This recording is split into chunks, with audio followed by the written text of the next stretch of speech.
Hello friends, ఈరోజు నేను చెప్పబోయే టాపిక్ ఎక్స్ఎంఎల్. వెబ్ టెక్నాలజీలో ఎక్స్ఎంఎల్ అనే టాపిక్ చాలా ఇంపార్టెంట్ టాపిక్ ఫ్రెండ్స్. సో ఈ టాపిక్ గురించి మనం ఇవాళ క్లియర్గా ఎక్స్ప్లెయిన్ చేసుకుందాం. ఓకే, సో ఎక్స్ఎంఎల్ అంటే ఏంటి? XML stands for extensible markup language. Okay, so పేర్లోనే మనకు తెలుస్తుంది ఇదేం లాంగ్వేజ్ అంట, మార్కప్ లాంగ్వేజ్ అంట. సో మార్కప్ లాంగ్వేజ్ అనేది మనం ఎక్కడో విన్నాం కదా, అదేంటది? HTML is also a markup language అని మనం చెప్పుకున్నాం, right? So same wise XML కూడా మార్కప్ లాంగ్వేజ్ అంట. So what is mean by markup language? Markup language అంటే ఏం చెప్పుకున్నాం మనం హెచ్టిఎంఎల్లో? మార్కప్ లాంగ్వేజ్ అంటే ట్యాగ్స్ మధ్యలో మనం ఏ డేటా అయితే రాస్తామో ఆ డేటా మనకి వెబ్ పేజ్లో కనిపిస్తే, ఆ విధంగా మనకి ట్యాగ్స్ రూపంలో మనం రాసిన డేటా కనిపిస్తే దాన్ని మనం మార్కప్ లాంగ్వేజ్ అని చెప్పుకున్నాం, అవునా? సో అదేవిధంగా ఎక్స్ఎంఎల్ కూడా మార్కప్ లాంగ్వేజ్ అని అంట. సో ఒక్కసారి దీని గురించి బ్రీఫ్గా తెలుసుకుందాం. XML stands for extensible markup language. XML is also a markup language like HTML. Okay, markup language means the language which contain only tags is called as a markup language. చెప్పాను కదా, markup language అంటే only tags మాత్రమే ఉంటాయి. Tags అంటే angular braces. So left arrow, right arrow రెండింటి మధ్యలో ఉన్న దాన్ని, ఈ రెండింటిని కలిపితే ఒక ట్యాగ్ అని అంటాం. Okay, tag is represented like angular braces. A tag contain open tag and closed tag. మనం హెచ్టిఎంఎల్లో చెప్పుకున్నాం, right? So for example, from అనేది ఒక ట్యాగ్, టు అనేది ఒక ట్యాగ్ అనమాట. సో హెచ్టిఎంఎల్ మార్కప్ లాంగ్వేజే, ఎక్స్ఎంఎల్ మార్కప్ లాంగ్వేజే. మరి ఆ రెండింటికి డిఫరెన్స్ ఏంటి అంటే ఇక్కడే మెయిన్ డిఫరెన్స్ ఉంది ఫ్రెండ్స్. ఏంటదంటే చూడండి, ఈ లైన్ అనేది చాలా important. XML tags are not predefined. XML tags అనేవి ఏంటంట? Not predefined. But HTML tags are predefined. అవునా? హెచ్టిఎంఎల్లో మనం ఏదైనా హెడ్డింగ్ రాయాలి అంటే మనం H1 ట్యాగ్ని యూజ్ చేయాలి. H1 to H6 ట్యాగ్స్ ఉన్నాయి మనకి. అవి యూజ్ చేస్తేనే మనకి హెడ్డింగ్స్ అనేవి కనిపిస్తాయి, రైట్? అండ్ ఏదైనా పారాగ్రాఫ్ రాయాలి అంటే మనం పారాగ్రాఫ్ ట్యాగ్ని యూజ్ చేయాలి. మనకి ఏదైనా లెటర్ బోల్డ్లో కనిపించాలంటే బోల్డ్ ట్యాగ్ని యూజ్ చేయాలి. సో కొన్ని రూల్స్ అండ్ రెగ్యులేషన్స్ అనేవి మనకి హెచ్టిఎంఎల్లో ఉన్నాయి. ఈ ట్యాగ్స్ని యూజ్ చేస్తేనే మనకి ఆ విధంగా వెబ్ పేజ్ అనేది డిజైన్ అవుతుంది. సో ఆ విధంగా మనకి హెచ్టిఎంఎల్లో ప్రీడిఫైన్ ట్యాగ్స్ మాత్రమే ఉంటాయి. యూజర్ డిఫైన్ ట్యాగ్స్ ఎక్కడా కనపడవు మనకి, అవునా? బట్ ఎక్స్ఎంఎల్ అనేది మనకి మనమే క్రియేట్ చేయొచ్చు అనమాట. ఎందుకు క్రియేట్ చేయాలి, మనం ఎందుకు క్రియేట్ చేసుకోవాలి, అసలు మనకి ఎక్స్ఎంఎల్ అనేది ఎందుకు యూస్ఫుల్ అవుతుంది అంటే చూడండి, XML is used to store and transport data but not display the data. Okay, అర్థమైందా? ఎక్స్ఎంఎల్ అనేది మనకి ఎందుకు యూస్ఫుల్ అవుతుంది అంటే డేటాని స్టోర్ చేసుకోవడానికి అలానే ట్రాన్స్మిట్ చేయడానికి యూజ్ అవుతుందంట. హెచ్టిఎంఎల్ మనకి ఎందుకు యూస్ఫుల్ అవుతుంది? డిస్ప్లే చేయడానికి, వెబ్సైట్స్ని డిజైన్ చేయడానికి మనం హెచ్టిఎంఎల్ని యూజ్ చేస్తాం. ఎక్స్ఎంఎల్ మనం ఎందుకు యూజ్ చేస్తున్నాం? డేటాని స్టోర్ చేసుకోవడానికి అలానే షేర్ చేసుకోవడానికి మనం ఎక్స్ఎంఎల్ని యూజ్ చేస్తాం. అందుకే మనం ఎక్స్ఎంఎల్లో ప్రీడిఫైన్ ట్యాగ్స్ అనేవి ఉండవు. మనమే క్రియేట్ చేసుకుంటాం. మనం డేటాని మనం స్టోర్ చేసుకుంటాం కాబట్టి మనకి ఇష్టం వచ్చిన వేలో మనం స్టోర్ చేసుకునే విధంగా మనకి ఎక్స్ఎంఎల్ అనేది డిజైన్ చేయగలిగింది. బట్ హెచ్టిఎంఎల్ అంటే ఏంటి? డిస్ప్లే చేస్తాం. సో వెబ్ పేజ్ ఇలా ఉండాలి అని మనం చెప్తాం.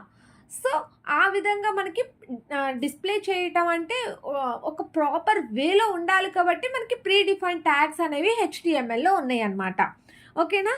అండ్ నెక్స్ట్ చూడండి, అందుకనే మనం ఇక్కడ ఎగ్జాంపుల్గా ఫ్రమ్ ట్యాగ్, టు ట్యాగ్ అని ఇచ్చాం. మనం ఎలాగైనా ఇవ్వచ్చు ట్యాగ్ అనేది, ఏ విధంగా అయినా మనం రాసుకోవచ్చు. మన డేటా ఎటువంటి డేటానో చూసుకొని దాన్ని బట్టి మనం ట్యాగ్స్ని డిజైన్ చేయొచ్చు అనమాట, అలా క్రియేట్ చేయొచ్చు. సో నెక్స్ట్లో మీకు అర్థమవుతుంది ఏంటి అనేది.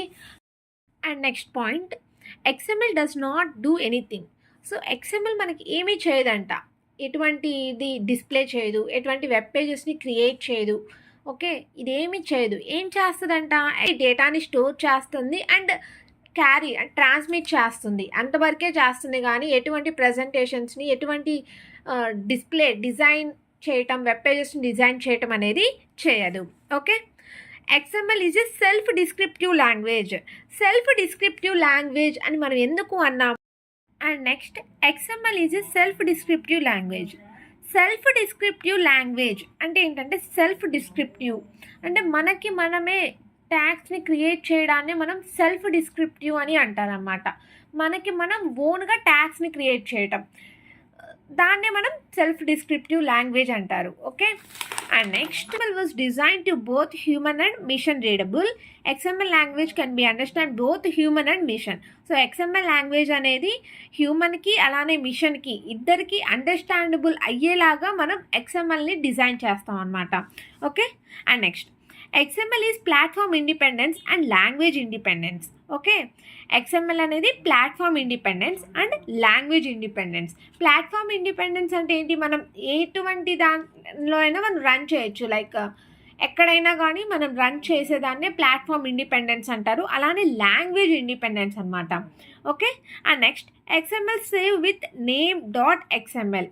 సో మనం XMLని ఎలా సేవ్ చేయాలి అంటే .xml అనే ఎక్స్టెన్షన్తో మనం సేవ్ చేయాలి. Okay, this is about XML.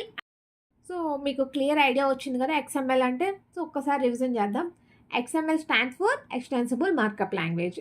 So XML అనేది markup language, like wise HTML. Okay, and next XML అనేది ప్రీ డిఫైన్ ట్యాగ్స్ అనేవి ఉండవు, ఓన్లీ యూజర్ డిఫైన్ ట్యాగ్స్ మాత్రమే ఉంటాయి.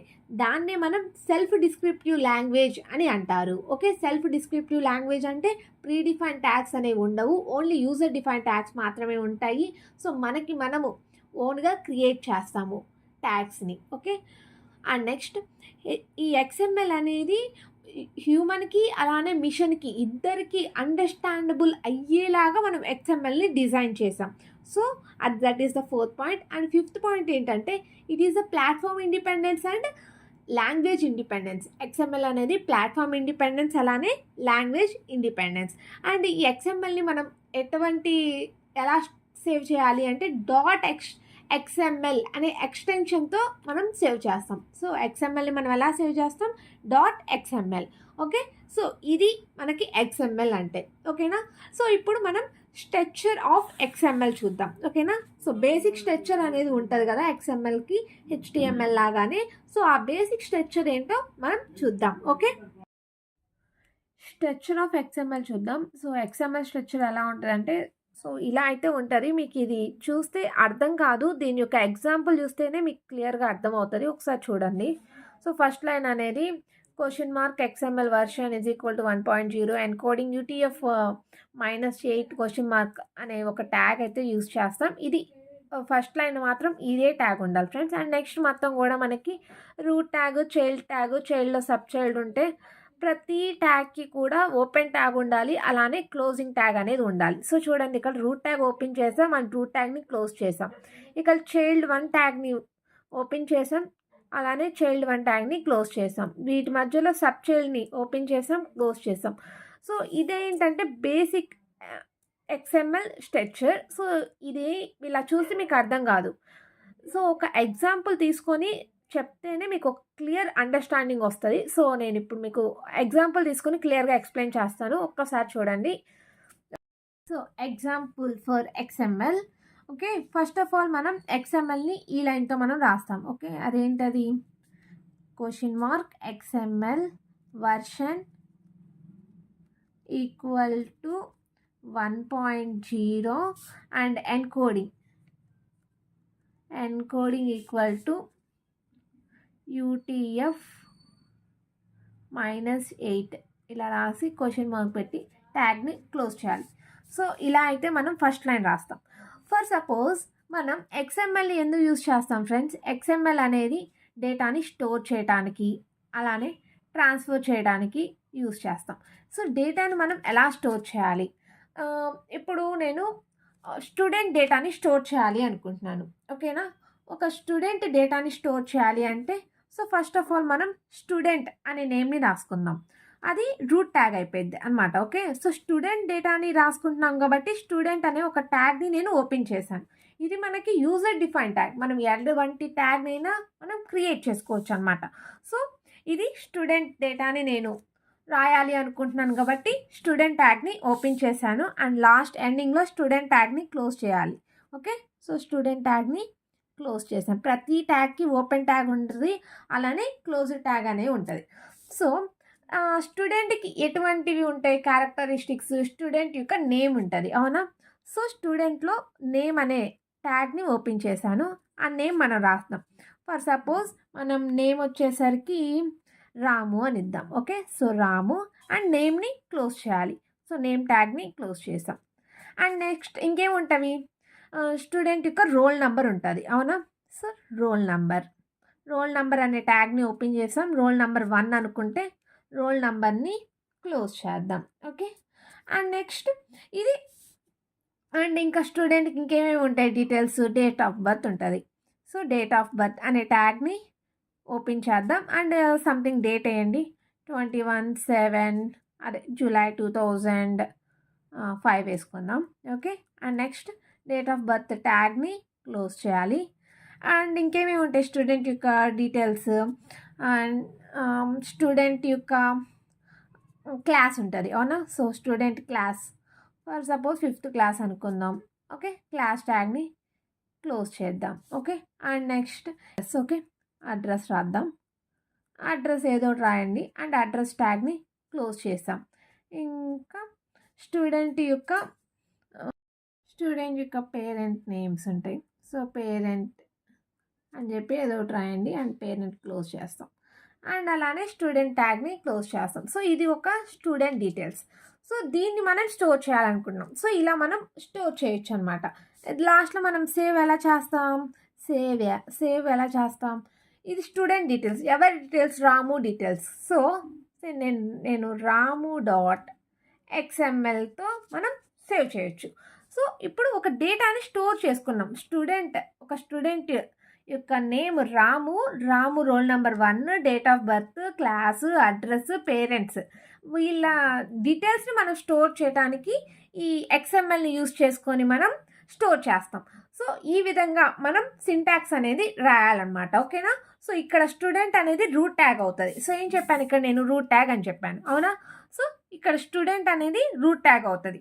ఇక్కడ చైల్డ్ 1 అన్నాం. చైల్డ్ 1 అంటే ఏంటి, ఇవి name, roll number, date of birth, ఇవన్నీ ఏంటవి ఈ స్టూడెంట్ యొక్క చైల్డ్స్ అనమాట. అంటే ఇది రూట్ ట్యాగ్ అనుకోండి. ఫర్ సపోజ్ మీకు డేటా స్ట్రక్చర్స్లో ట్రీస్ ఉన్నాయి కదా, సో ట్రీలో రూట్ దానికి చైల్డ్స్ ఉంటాయి కదా, అదే విధంగా అనమాట. సో ఇదేమన్నా రూట్, వీటి యొక్క చైల్డ్స్ అనమాట. అండ్ రూట్ ట్యాగ్ని క్లోజ్ చేస్తాం. సో దీన్ని మనం XML యొక్క బేసిక్ ఎగ్జాంపుల్. ఓకే, అర్థమైందా మీకు? XML basic example. And next క్లాసెస్లో ఇంకా XML గురించి బ్రీఫ్గా ఎక్స్ప్లెయిన్ చేసుకుందాం. So thank you friends, thank you for watching.